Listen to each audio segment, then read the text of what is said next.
Today I'm going to show you how to make cranberry ginger salsa. Alright, I'm going to show you how to make a really tasty salsa using cranberries. So it's a cranberry ginger salsa. It's great any time of the year, but definitely around the holidays. So I am using raw cranberries, red onion, ginger peeled, a couple of garlic cloves, some jalapeno, and we're gonna get this going and then we'll add in the rest of our ingredients.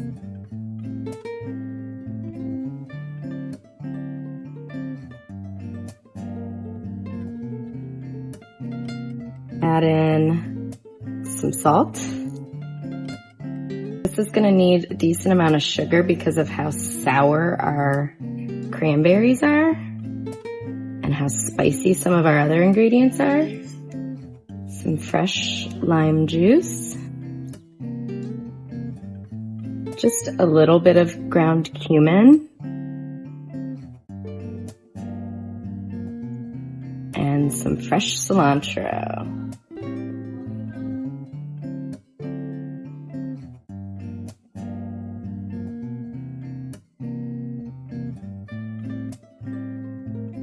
I love a lot of cilantro, so the more that it breaks down, and now that we've got the liquid added in, I can keep adding in little bunches of cilantro and chopping it up in there.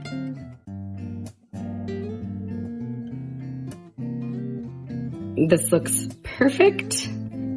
It's beautiful to bring to parties and even give as gifts, and we're going to be serving it with some fresh pita chips. You could serve it over goat cheese or cream cheese, but I like it just as it is.